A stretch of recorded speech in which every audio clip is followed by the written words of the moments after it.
You are Locked On Mets, your daily New York Mets podcast. Part of the Locked On Podcast Network, your team every day. So let's talk about the top 5 catching prospects in the Mets farm system. This is going to lead to a show that I'm planning to do this week, which is the top 5 prospects that just missed my top 10. So basically prospects 11 to 15. And 2 of the guys that I believe will crack that list or be just on the outside of it is Daiverson, Gutierrez, and Yovanny Rodriguez, the 2 catching prospects that I would call the best in the Mets system right now. Now, Gutierrez signed for $1.9 million in 2023. A year later, Yovanny Rodriguez signed for $2.85 million. So these guys got a big portion of the bonus pool in consecutive years for the Mets. Guys they invested a lot into. Gutierrez struggled in the Dominican Summer League in 2023, posted an OPS of 565 in 50 games, so he sort of fell off the radar a little bit. Started 2023 in the DSL again, played 14 games, hit 300 with a 472 on base, a 475 slug, had 7 walks to 5 strikeouts, doubled 7 times. The Mets said, you know what? Let's bring you stateside. So he goes and he starts to play in the Florida Complex League.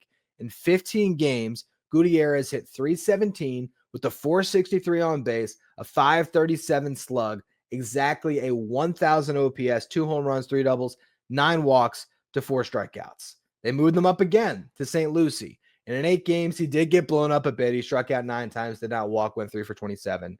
So this year, Gutierrez is going to start the year at low A. I'm very intrigued by his ability to get on base at a high clip, hit for a high average, potentially tap into a little more power, be a solid defender behind the dish. Gutierrez, to me, really kind of shot up the rankings a little bit after a really down first year in the Mets organization. And now you're sort of seeing why the Mets invested so much into him. So he's definitely a guy I'm very intrigued with as he goes into year 3 and his first complete full season stateside, where he's likely to be the starting catcher in Port St. Lucie.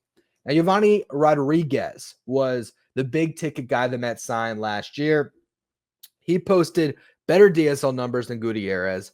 And spoiler, I think Rodriguez is the best catching prospect in the Mets system. Again, you're talking about a guy that got nearly $3 million for his signing bonus. All of these catchers come from Venezuela, where Francisco Alvarez was signed out of. And that was sort of not necessarily the comp, but it was just, all right, well, here the Mets are again, another Venezuelan catcher that's highly regarded that they've signed with Rodriguez. And he held his own. He held his own in the DSL. It wasn't outstanding numbers, but a 715 OPS is not bad. 8 doubles, 3 triples, 2 home runs in 44 games. Expect him to probably spend the year in the complex.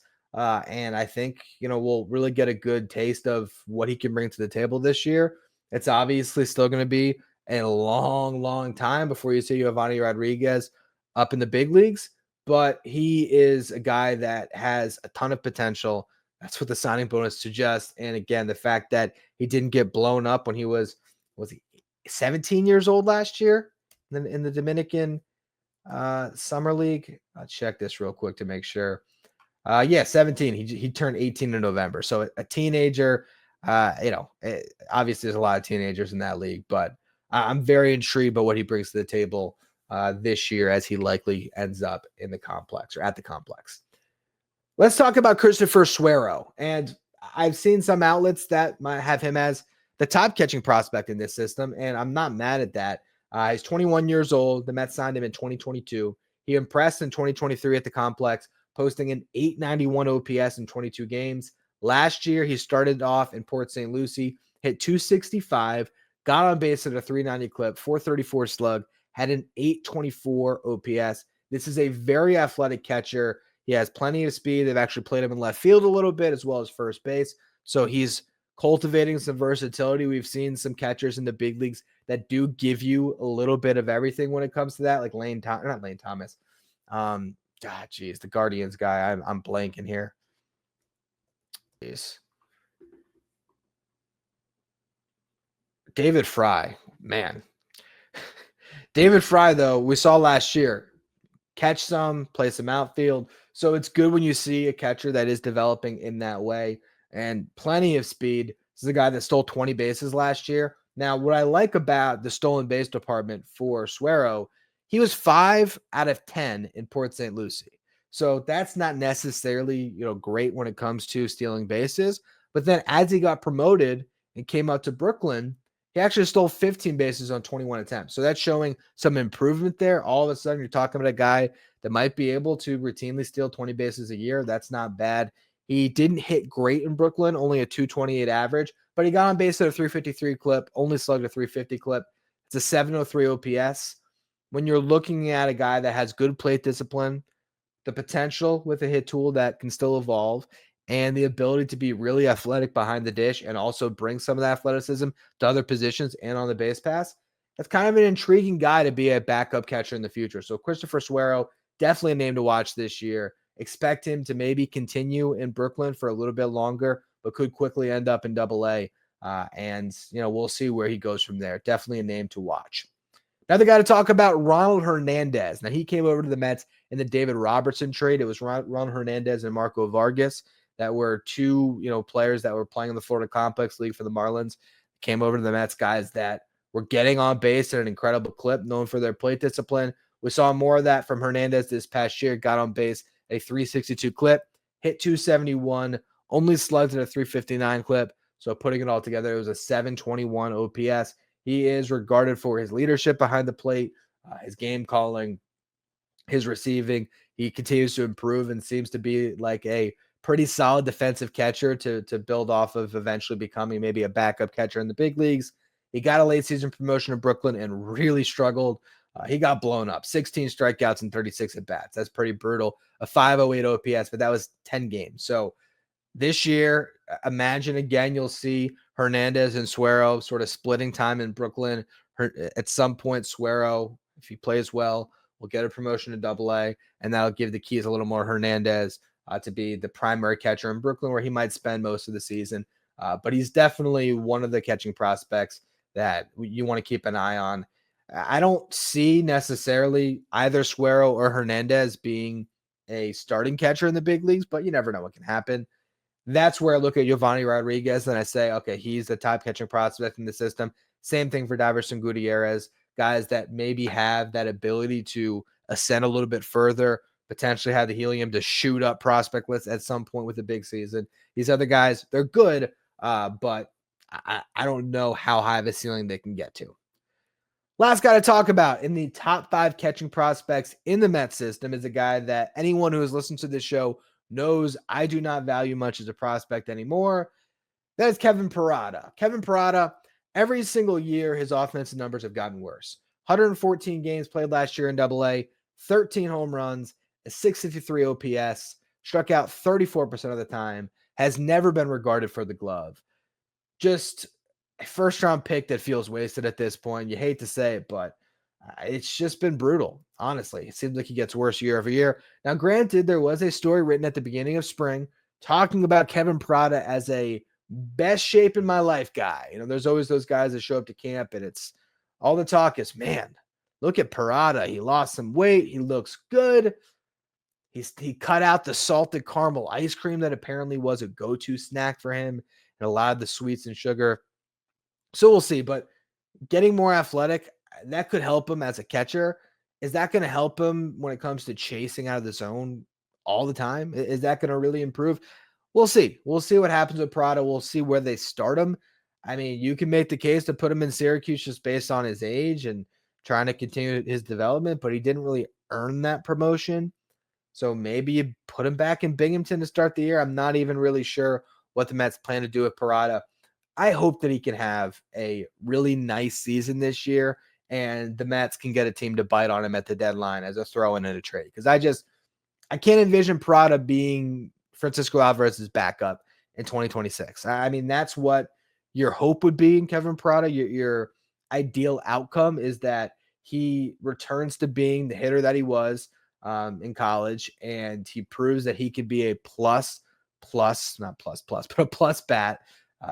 When you're talking prospects, you got to be careful throwing multiple pluses around because the prospect heads will be like, no. There's only plus is your 70, 80 grade tools. You can't say that for Kevin Parada hit tool. But look, can Kevin Parada get back to being a good offensive catcher that is passable defensively. I think that's what you're hoping for, where, it makes sense to roster him because he does give you that, but I just have not seen it, and I won't believe it until I start to see it, and even then I probably won't believe it. So Kevin Parada to me is the 5th best catching prospect in this system. That will probably seem to be crazy, but I look at Ronald Hernandez and Christopher Suero, and I think, all right, I could see those guys being good defensive catchers in the big leagues as backups. I can't see that for Parada, and unless Parada hits, why am I going to put him over a couple of guys that at least give me the glove and also, have presented at least some solid discipline? I mean, these aren't guys that are striking out at absurd clips like Kevin Parada is. So that's where I'm at with him. Final honorable mention when it comes to the top catching prospects in the Mets system.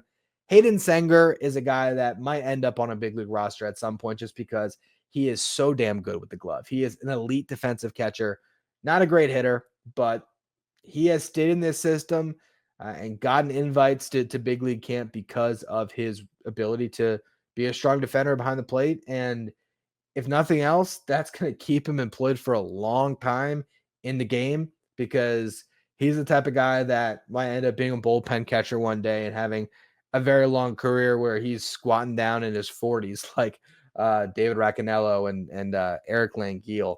But Hayden Senger, you never know. He might just find himself on the Mets big league roster this year. If Torrens goes down and you just want to get a great defender up, Senger's your guy. I mean, he's going to be in AAA.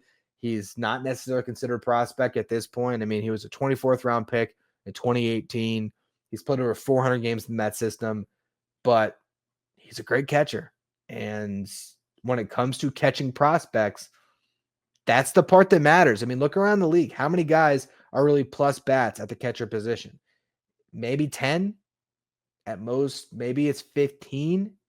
And a lot of those guys is sort of year to year. Like Danny Jansen might be good one year, and then last year he wasn't great at all offensively. So it's really hit or miss at this position when it comes to the bat. And that's where you see a guy like Austin Hedges have a very long career where he continues to get job after job after job because he's a great leader, he's a great catcher, and teams value what you can do behind the plate defensively a lot more really than what you can do with the bat. So I would not rule out Hayden Senger to get some big league service time at some point. And I hope he does. I mean, the guy's been grinding in the Mets system for a very long time. But to go through my rankings of the top catching prospects in the Mets system, I got Yovanny Rodriguez, number 1, Daiverson Gutierrez, number 2, Christopher Suero, number 3, Ronald Hernandez, number 4, Kevin Parada, number 5, and an honorable mention to Hayden Senger. Assuming we don't have any big news that comes out on Wednesday, tomorrow's show, I will give you my top 5, my 5 just missed in our top 10. So basically 11 through 15 on my top 15 prospects in the Mets system. So I'll talk a little bit about potentially one of these catchers again, but also some other players that aren't quite in my top 10, but they are dangerously close guys that could certainly vault into that list with a solid season this year. That's going to be all for today's edition of Locked On Mets. If you're listening on the audio side, follow, rate, and review wherever you get your podcasts. If you're watching on YouTube, do me a favor, hit that subscribe button. If you enjoyed the video, hit the like button as well. You can also hit the notification bell so you don't miss any episodes. If you want to be a Locked On Mets insider, find the link in the episode description or go to subtext.com/LockedOnMets. Thank you for making Locked On Mets your first listener, your first watch every day. Now for your second watch, head over to YouTube and check out the first ever 24/7 streaming channel that covers everything in the world of sports. We're talking about Locked On Sports today with our local host from each team, league-wide host from each league. Find Locked On Sports today streaming 24/7 on YouTube.